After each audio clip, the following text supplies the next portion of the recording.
So, ang video natin today, tuturo ko sa inyo kung paano i-diagnose yung ayaw mag-start na electric start. So, ayan o, hindi nag-start. So, tuturo ko sa inyo kung paano i-diagnose yun. So, panoorin nyo lang tong video na to mga paps.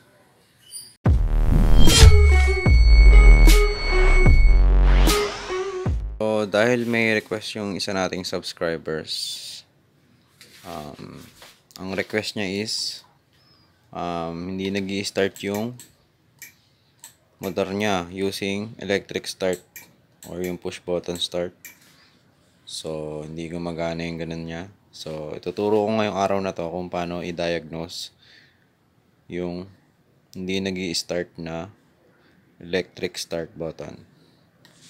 So, first, may mga factor dyan kung bakit hindi yan gumagana. So, mag-uumpisa muna tayo dun sa simple lang.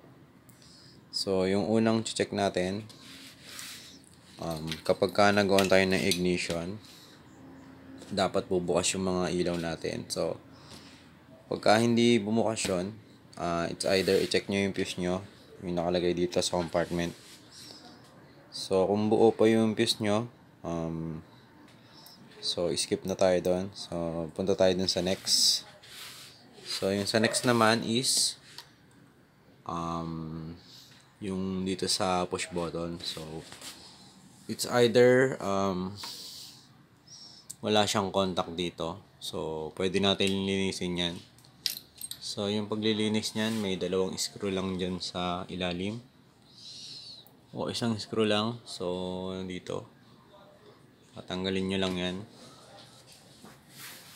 Then, yung pangatlo, kapag kaayos naman yan, it's either dito yan.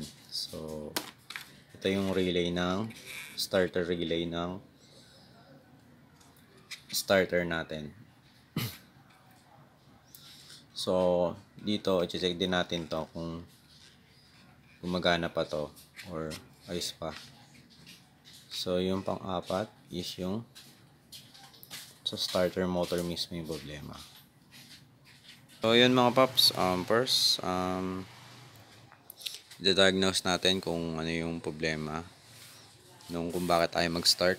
So, first, kapag ka yung in-start mo siya, then wala siyang response, like hindi siya nag-click or hindi siya nagre-redondo, yung basta wala kayong naririnig na tunog.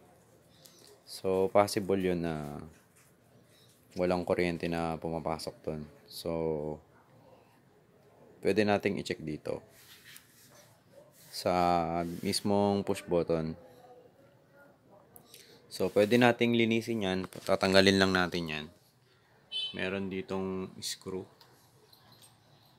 So, check natin dito, no? Lilinisin lang natin yan. So, tanggalin lang natin ito mga paps.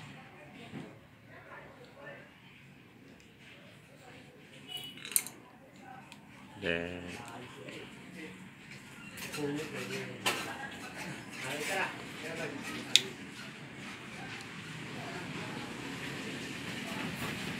so, ito, buksan lang natin to. So, madali lang yung pagbuwash niyan. So, yun o. So, pwede nyong linisin lang yan mga paps. So, pag pinupush natin yan, is umuusog yung contact dyan. Then, dito, nagdidikit silang dalawa. So, pag nagdikit sila, tsaka dun mag-i-start. So, ito mga paps, pwede nyong linisin to or lilihahin nyo yan. Then, ito, pwede nyong lihahin din or linisin nyo ng alcohol. So, tara, linisin muna natin to. So, yun na, linisan natin. So, balik lang natin sila mga paps. So, yun na, linisan natin. Yun, balik lang natin siya. So, itetest naman natin siya for continuity. So, ipupush ko lang to. Then, check ko yung dalawang wire. So, ganito lang. Dapat merong continuity yan. So, ayan. Ibig sabihin, gumagana siya. Pupush ko ulit. So, yun, may continuity. Ibig sabihin, okay itong switch natin. So, ito yung starter relay mga paps. So, ito yung testingin natin. So, sa starter relay, merong 4 na wire dyan. So, merong black, yellow, na may red stripe. Tapos, tsaka yung red lang. Solid red. So, yung black, yan yung wire na papuntang negative. Then, itong yellow na may red stripe na maliit, manipis. So, ito yung papunta dun sa starter switch. Or yun dun sa push button. So, kickstart button, dyan yun. So, yung next, ito yung red na may white stripe. So, yung wire na yan papunta yung dito sa starter motor. Then, yung last na wire is yung solid na red. Yan yung papuntang battery. So, paano natin to i-test or i-diagnose para malalaman natin kung sira or hindi. So, first muna mga paps, iti-testing muna natin kung meron siyang supply ng power from battery. So, yung battery na wire is etong red na solid red. So, ilalagay lang natin dyan yung positive probe.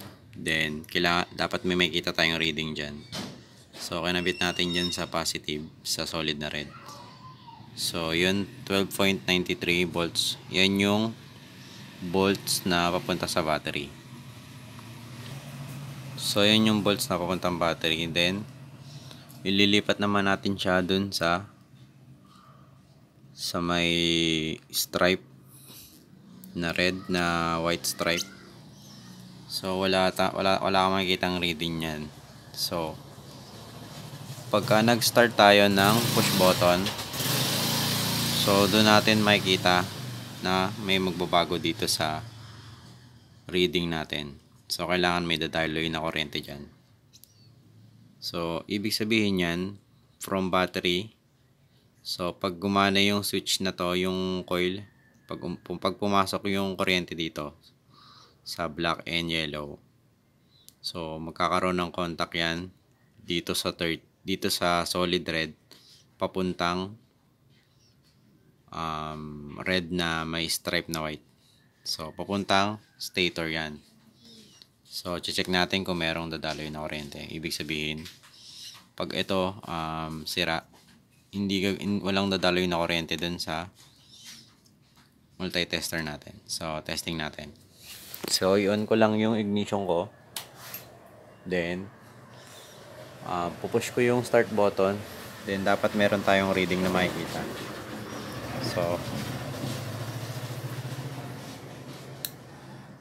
So, yun mga paps, no? Meron 12, may reading siya. So, 12.4. Pagka pinipindot ko yung electric start ko, yung push button ko, meron kayong maririnig na may nagki-click na sound dun sa relay.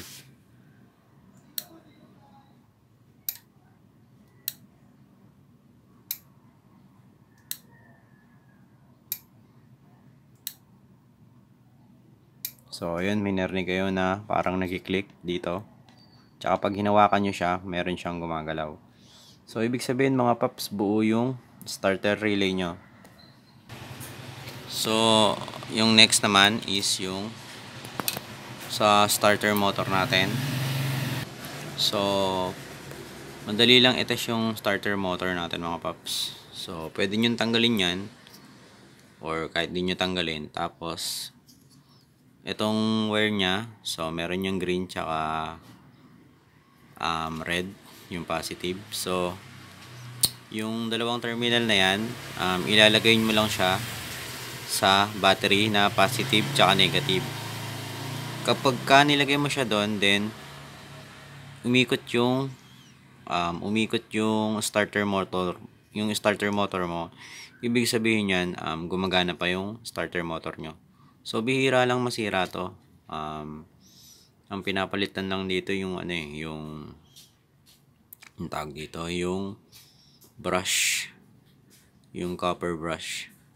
So, meron tayong video niyan kung paano magpalit ng copper brush. So, yung pinaka last, check na lang yung battery nyo kung may charge pa. So, kapag yung battery nyo, check nyo ng voltmeter nyo or sa tester. So, kapag tinignan nyo, kunwari 12 volts pa yung battery nyo, then, pag nag-electric start kayo, check nyo yung volts ng battery nyo kapag pumapalo ng, habang ini-start nyo, kapag pumapalo ng 10 or 9 volts. So, hindi nyo na kaya mag-start yung starter nyo. So, kailangan nyo nang palitan or kailangan nyo i-full charge muna yung battery nyo para mag-start ulit yung motor nyo. So, ito mga paps. So, for example, yung battery nyo is 12 point something pa, 12 point ganyan, 12.1. So, ayun, bumababa. Then, pag in-start nyo,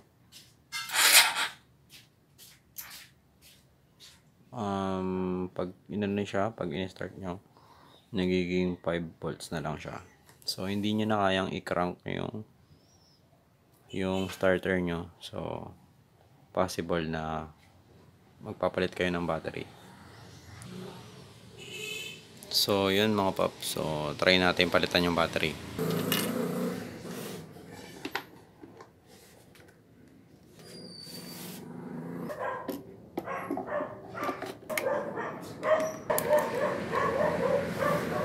Then, check natin ulit kung mag-i-start na siya.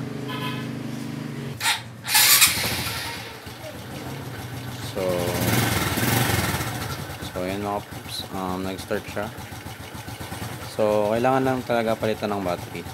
So, hindi na kasi full charge yun. So, it's either i-full charge yun muna or kapag ganun pa rin, kailangan nyo na magpalit ng battery. So, yun lang mga pops. Ganun lang mag-diagnose ng hindi nag-i-start na electric start. So, yun mga paps, hanggang dito na lang yung video natin. So, kung nagustuhan nyo yung video natin, paki-thumbs up naman dyan. Then, kung bago ka pa lang dito sa channel natin, please subscribe. Then, kung gusto mong ma-notify sa mga latest video natin or sa mga next video natin na darating, paki-click lang yung bell button. Then, manonotify ka na sa mga next video. So, yun, hanggang dito na lang mga paps. Maraming salamat sa panonood nyo. So, yun, God bless, ride safe. Had no need to fight tonight.